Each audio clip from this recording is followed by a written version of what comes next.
Hello, it's a pleasure to be here, and thank you very much for inviting me. There's two things I did not add to the short bio. First of all, I like to tell stories, and I usually like to tell stories as a group, so that's why we all got here, because I think it's very good for you to listen to everybody's point of view, the participants in this project. And number two, I think I have ADHD. There's still some diagnostic issues, and the workup is in the progress, but probably this is one of the explanations why I'm so interested in exercise and activity in my patients. So there's some benefits of having this kind of medical condition. So I'm just going to start with the first slide, please. How do I... Oh, sorry.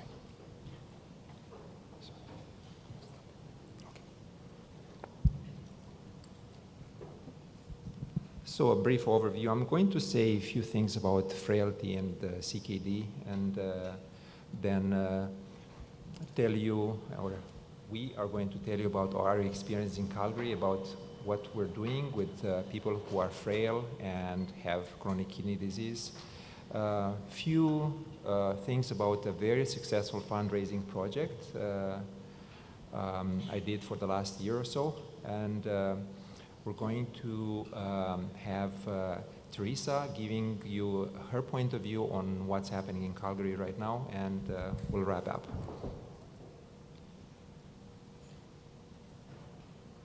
So I don't have to remind you what frailty is. We deal with frail patients on a regular basis, and sometimes I'm sure you have patients like I have who have been my patients for a number of years, sometimes 10, 15, and we just watch them becoming more frail, and of course chronic kidney disease adds to this frailty. So clinical syndrome of decreased physiological reserve and diminished capacity to respond to health stressors. Sounds very complicated, but in reality, all of us here at one time or another in our life are going to get frail. And our patients get frail much sooner. So there's sometimes a discrepancy between their chronological life and, if you want, frailty life. We've seen people who are frail and they are in their 30s or 40s. And this has been described more and more recently in a variety of chronic diseases, and has become one of the main issues in our patient population. So the question is, are we actually doing anything for our patients who are frail and becoming more frail? So for the last few years, we tried to look at our patients' populations and identify, to identify who is more frail and who are patients where we should probably intervene sooner than later. So we are part of a project where there's quite a few people involved, and I'm very fortunate to have an excellent relationship with some of the managers who are involved in this process, and nurses and social workers who have a wealth of information to add to what we see on a regular basis. And as you can imagine, as a nephrologist, very often we're very pressed and by time in our clinic, and we focus on few issues, but we don't have time to look at the whole picture. So from our end, and I think this might apply to your experience, we identified few populations where there's probably a significant need for early intervention. In Calgary, we have nephrology inpatient service, and there's two teams, the acute service and the chronic service. A lot of patients who are on the chronic service are very frail, and they pass the acute stage of their admission, and then they're basically inactive, they lack motivation, and they become more deconditioned. And some of them have to wait not only days, but weeks or months to be placed somewhere, usually at a nursing home where people can have hemodialysis. So we thought maybe we should intervene in this population and see if exercise is going to make a difference. Then in Calgary, When I started at U of C 14 years ago, the average waiting time on a cadaveric list was 4 to 5 years. Now it's double. So here we are having patients who are basically waiting 8, 9, 10 years, sometimes more, sometimes a little less, but a significant number of years. And a lot of these patients become more frail while waiting for a transplant. They become more deconditioned, and they have issues with depression, anxiety, and sometimes they have this sort of feeling that they are forgotten by the system and nothing is happening. They come to my clinic and I usually ask them, like, so what's the news about transplant? And they say, I think they forgot about me. And this is another population in which we thought it might be a good idea to actually intervene early before their transplant to see if we can get them less frail and more ready for such an event. And of course, another population is people who are dialyzing at home, because although their biochemistry is better than in-center dialysis patients, they tend to be frail and some of them are not active, so we're trying to address that.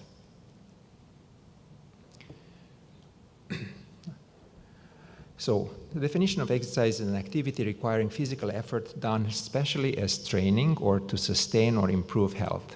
So my favorite part of this is sustain or improve health, because this is what we're trying to do with our patients. So if there's anything which can prevent them from getting more frail, getting admitted to the hospital and get them more dependent, I think we should do.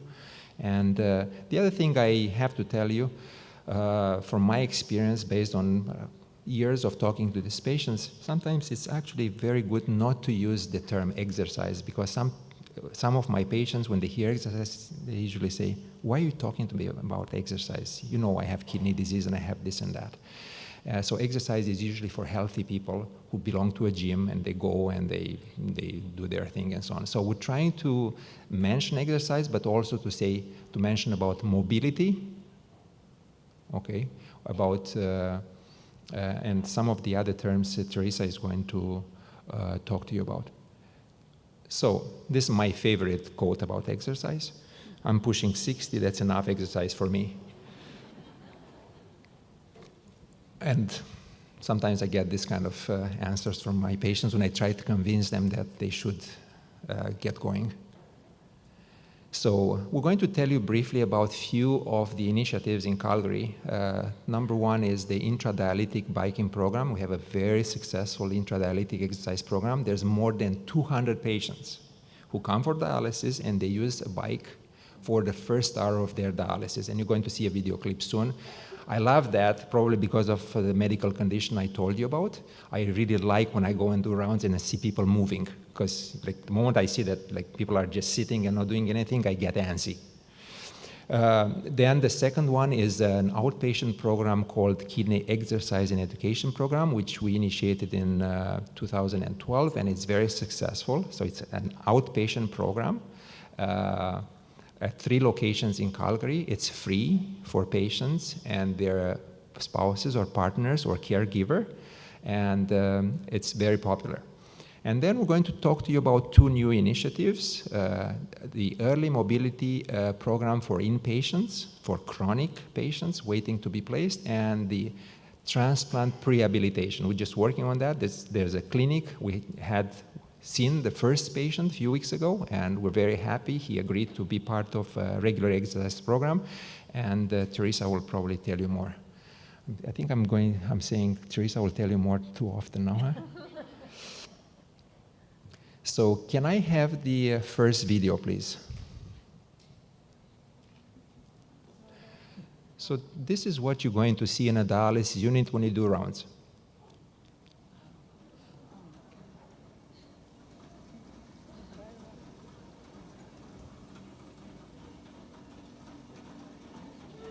This is a patient of mine who's 85, by the way. And this video was taken just before this guy broke the bike. So it's lovely to go and do rounds in a dialysis unit and to see people like very comfortable biking. They have the kinesiologist there. They know it's safe. And imagine somebody to go and use the bike for an hour, 3 times a week. Some of these guys are in a better shape than me, for sure, than mine, for sure. So,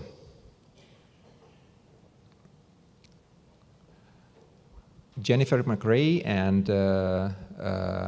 Kristen Parker and Shauna R. August. So Jen McRae is one of my colleagues, and the other two are kinesiologists who deal with intradialytic exercise. They collected data and they showed that when they exercise on dialysis, there's 12% increase in urea clearance, and this is a result of better perfusion of big muscles, especially the quads, as a result of exercise. People who exercise on a regular basis have a 26% reduction in hospitalization, and when they end up in the hospital, they have 61% shorter lengths of stay. And for sure, they're stronger, they're going to be able to leave the hospital sooner. And when they exercise, the risk of intradialytic hypotension is lower. So here's some benefits of this project. Now I'm going to tell you about the second project, the Kidney Exercise and Education Program, and I'm going to start with a short video. Good, okay, so we're gonna do our weight shift in our one leg stance again. So shifting our weight to our right leg and lifting up the left.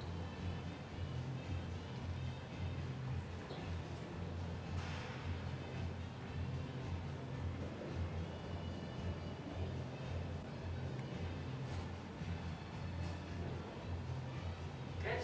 And then we'll do that same to the opposite.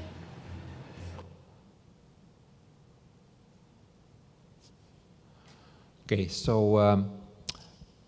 this program has multiple advantages compared to regular exercise programs because, number one, it focuses on strength and balance.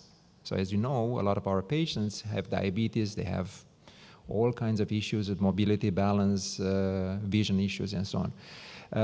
Safety is very important, and a lot of the exercises are done either sitting or holding to a chair. We didn't have any major event in 6 years now. And the other thing people like is the social aspect of it. So people like getting together and socializing, and sometimes I listen to like amazing stories because everybody usually takes turns and so on. So now I'm going to invite Jeanette and Doug to give us their point of view about the outpatient exercise classes. Good afternoon. My name is Jeanette, and I'm Doug's wife. Doug is the patient. This program has been truly amazing, and we have experienced so many benefits. I admit, when our nephrologist recommended this program, we were skeptical. It is difficult at times to accept that life is different after illness, or that life can be good after illness. However, after the first visit, we realized how fabulous and beneficial the exercise was for making our bodies and minds feel better. It is a total body workout, and we are getting stronger and more flexible each time we attend, and always leave anticipating the next session. To lose this opportunity now would be very detrimental to our physical and mental health. The benefit of spouses attending contributes to the effectiveness of the program. It is always helpful to have another person in the family who can clarify and remind each other how to do the exercises. Additionally, our spouses become our safety nets as we age, and we are more likely to attend when we are both welcome. Not only have our bodies benefited from the program, but our mental health is better too. We have made friends, have had the opportunity to socialize, and have access to a program that accepts everyone without judgment. The instructor is wonderful, very skilled at adapting the program to meet everyone's individual needs. We truly feel great every time we go and cannot imagine getting the results both physically and mentally anywhere else. Doug and Jeanette Oliver.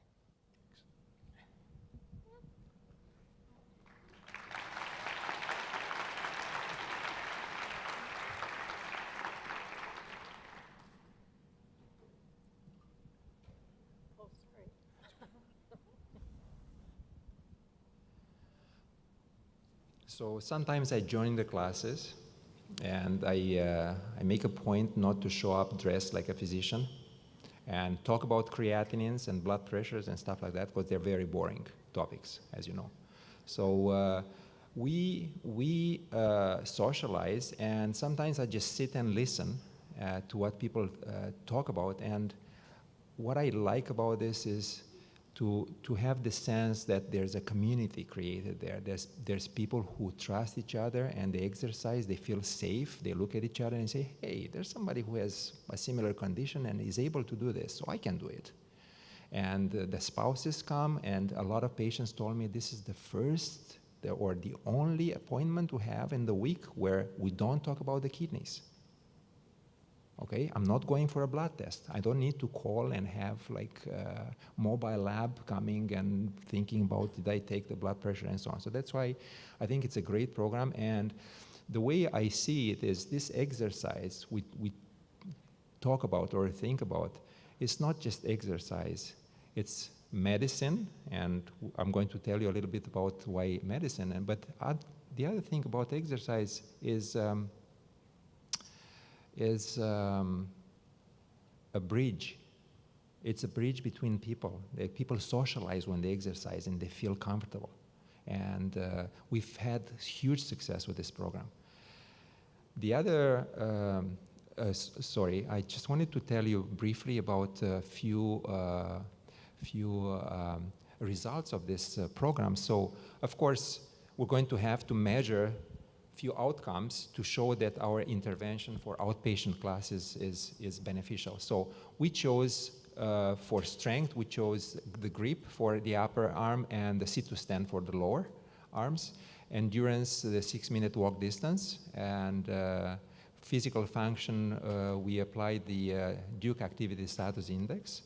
And for quality of life, we used the generic quality of life questionnaire, but I think we're going to have to expand that and use a more specific kidney disease quality of life. So, but from all these points of view, strength, endurance, physical function, quality of life, we had positive results. I had patients, I was talking to Jeanette and Doug last night, who basically said, Dr. Mustata, you know what, I really like your exercise program. And I said, why is that? The lady said, yesterday, me and my husband went back to the garage and we got the gardening tools out again, because we put them aside when he was diagnosed or when I was diagnosed with kidney disease, and we said, this is past, it was nice. But now, because of this, we can garden again. So we make huge impacts in these people's lives. And when we do this kind of stuff, we don't think about, are you doing a mile in less than 4 minutes? No, these people can garden, they can do the ballroom dancing and stuff they used to enjoy as a couple, and it's very important to us to hear this kind of benefits. So in terms of exercise as medicine, we're thinking, and I think there's more and more information now about what is the dose of exercise we're going to need to apply, or a patient or a person needs to do in order to have significant benefits. How frequent does this exercise have to happen? What is the minimal dose a person has to do in order to achieve a quality of life benefit? So there's all kinds of questions, and of course all these questions, when we ask ourselves, one of those can generate a research project. So there's a lot of unknown information, and there's a lot of unexplored fields here, and we're thinking, if you guys think this is going to be something of interest to you, I think we should be open to collaboration. But more than that, exercise is getting a patient back to the person. And the disease to a condition. So people are going to, like, we tell them, listen, you have a medical condition, okay? So you can live with it, you and your family, because you know, all of us know what is the impact of this kind of diagnosis, which all of a sudden comes like totally unexpected, and somebody just puts a bunch of papers and says, here's the information for you, how to deal with kidney disease. It's not that easy. Sometimes it's very traumatic. So the other thing we look is how can we get that person and that family to establish the control they used to have, and which is so important for them, and to move from this dependent role to independence. So briefly, last year I took a sabbatical, and my aim was to fundraise, and the fundraising project was for exercise, or an exercise program, mobility program, and so on. So I was very fortunate to meet a philanthropist in Calgary who strongly believes that this is a great idea, mainly because his wife was on dialysis for the last years of her life, and she basically told him, you know, Jim, it's not easy to lie on a chair for 4 hours 3 times a week. It's very hard. I'm in my 80s and my back hurts. It's difficult, and not only for me. I'm looking around, and it's difficult for the nurses to move these chairs and to put me up or lie me down if I don't feel very well, and so on. So I'm looking around, and I think we should do something. And then she decided to stop dialysis because she was becoming more frail. And Jim asked her, what would you like me to do and to be like your legacy? And she said, I want you to do something to improve the quality of life of these people like me and the nurses who care for them, because they're doing a great job. So I was fortunate to meet this man a couple of years ago, and we established a very good relationship, and now it's a friendship, because he's 85, but he swims for an hour to an hour and a half every day. He's in very good shape, and he told me, Stephan, I'm going to help you out with this, but you're not off the hook. You have to tell me what you're doing every single week. So I have to meet him for breakfast and lunch and keep him up to date, and he gives me advice, because he was a very successful businessman, and he says, nope, I think you should do this, or I think you should change that. And he said, you doctors need to listen, okay? You're used for other people to listen to you, but you have to listen. So anyways, he and his family committed to donate money for kinesiologist, or a position with the Alberta Health Services, for 3 years. And we were able to hire a full-time kinesiologist, and Calgary Health Trust was able to match the donation. So the only thing with Calgary Health Trust, they are not able to put money towards operations. So it's basically capital. So we're able to acquire with the money from Calgary Health Trust, we're able to acquire state-of-the-art dialysis chairs. And I'm going to tell you briefly about those. And I think $50,000 we're able to get, or maybe less, I think $20,000 or $30,000, we got more bikes for intradialytic exercise. 10 minutes, okay. So these are the chairs. The chairs, highly recommended. I tried the chair. So they are remote control. They have 5 or 6 motors. The patient has complete control on the chair. The chair can go up, down, backwards, forward. It's like basically flying first class. Okay? The nurses don't have to do a thing. Okay? Everything is monitored by the patient. Patient is complete control. We have excellent feedback and testimonials from both patients and nurses. And guess what? We can even put a bike in front of the chair, and patients can exercise during dialysis. So this is Kristen, our kinesiologist, with the new chairs. And just for you to know, 10 of these chairs were ordered already in Vernon for the dialysis unit there. So I think there's going to hopefully be more interest in BC. They are Fresenius chairs, and they're made in Australia. And I think there are 5,000 or $100,000 apiece, and with $350,000, $360,000 from Calgary Health Trust, we're able to acquire 60 of these chairs. So the whole Calgary is going to have this kind of chairs. And now I'm going to introduce to you one of my best friends, Teresa, who is going to give you her point of view on the issue. Hello? Is it on? Okay, good. So Dr. Mustata has kind of talked about why exercise is good for our patients and how it can affect our outcomes. But now I'm going to kind of briefly touch about what is it that kinesiologists do specifically within that renal setting. So pass me the clicker. There we go. So generally what happens the first time I tell someone that I'm a kinesiologist, they say, what? What's that? Or they'll say, oh, so you're like a physio. And I have to tell them, no, I'm not a physio. I do work pretty closely with physios, though. The other common response I get is, oh, you're a personal trainer. And I say, I'm not a personal trainer. There are kinesiologists who are personal trainers, but that's not specifically what I do. But in terms of kinesiology, it is a very new profession when it comes to professions. And in general, we are healthcare professionals who are experts in body movement. So this is a very vague term, but that's because we can work with a wide range of populations. So we can work with elite level athletes, or your average Joe, or in my case, you can work with the clinical population. So in terms of what we do specifically in Calgary, the biggest thing that we do is our interdialytic exercise program. So as Dr. Mustata said, we've got over 200 patients. I think the last count was around 220 patients who are actively biking while on dialysis in our centers. And this is about 63% of those who are eligible are active. So also within this role, the kinesiologist assesses the patients to make sure they're fit and able to participate in the exercise, as well as training the nurses and the nursing assistants to put people on and off the bike during treatment to ensure that when the kinesiologist is not on site, our patients are still being active.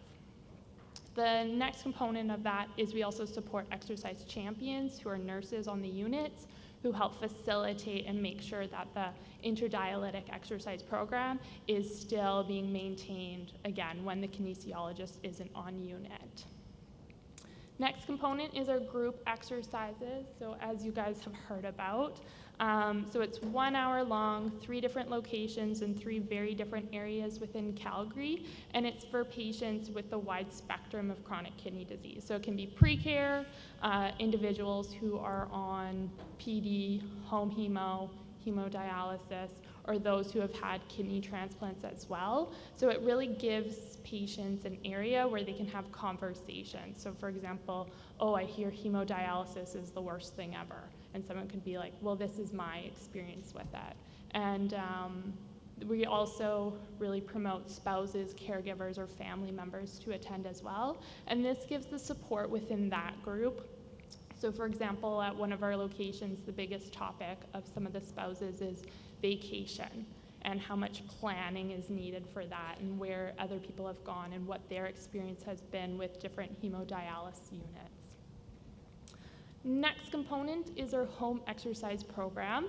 So our patients who are in home hemo, they generally don't bike while on dialysis, but they do have access to a kinesiologist. So in this role, providing patients with exercises generally for musculoskeletal injuries, so if there's a shoulder injury or back pain, and then also providing support to our PD patients. So right now, all of our PD patients get a band and they're given a generic home-based exercise program, which are they're taught to by the nurse. So Kristen, my colleague, she's the one who helps train the nurses and make sure they feel comfortable prescribing and giving out that exercise component. So now I'm going to move into what's new and kind of what's developing Calgary. So my colleagues are very involved in the falls prevention program. So for this, it's really about identifying individuals who are at risk, conducting detailed assessments, and then figuring out what are those modifiable risk factors. So do they need a balance program? Do they need more strengthening home-based programs? Is there a vision issue? Do they need a home-based assessment? What are their mobility aids? Do they need a different one? And then also within that, we're taking detailed reports on all the falls, and we ask ourselves, did it happen within 12 hours of hemodialysis? Did it result in an injury? Was that injury great enough to go to the hospital? So the kinesiologist is working as part of that team to hopefully help reduce the number of falls in the population. So next, this is again new. It's our bike loan program. So this is in collaboration with the Alberta branch of the Canadian Kidney Foundation. We were able to purchase 15 bikes similar to the picture that are there. These are for our hemo patients. They're shipped out to their home. It's for the patients who are either don't have the financial resources to buy exercise equipment, and or they cannot bike while on dialysis for whatever reasons. So they use it for as long as they want. When they're done with it, we pick it up, refurbish it, and then ship it on to the next person who's on the waiting list. Dr. Mustata has talked about our prehabilitation clinic and how it just started. So this is where we're really identifying people who are about 1 year out from a kidney transplant. We're doing assessments to look at what their frailty level is, and then we're providing them with home-based interventions and then trying to get them into our community-based programs as well. And the goal is to reduce their frailty, increase their strength, so we can improve those perioperative and post-operative outcomes, because we know that the more frail someone is before they go into a transplant, the worse their outcomes are going to be. So it's really about finding who those people are, targeting them, and seeing if we can make a difference there. Next, and the last point I'm going to talk about is our inpatient program. So with this, again, we're targeting our chronic stay patients. So in Calgary, there's only very limited facilities that will take patients who are on dialysis, and particularly those who are on peritoneal dialysis. So they're waiting in the hospital for weeks up to months, waiting to be placed. So with this, we're identifying, again, those patients.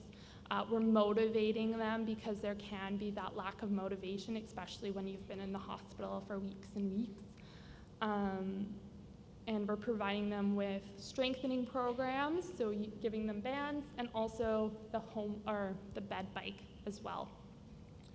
The next part of our inpatient is we're looking at kidney transplants that just happened. We're giving them a home-based exercise program and usually a band. And with this, we're providing them with the expectation that their physical activity will increase, and this is how they can do it in a safe way. Again, looking at reducing that frailty. And also, within that group, it's about identifying our exercise champions, which are the nurses. So when the kinesiologist, again, is not on unit, there's still a continuation of care, and people are still being active. So just to summarize, specifically in Calgary, we've got our hands in a lot of little different pots, but within the last year or so, we've really started to grow and expand what we're doing. Thank you, everyone. I'm going to open it up.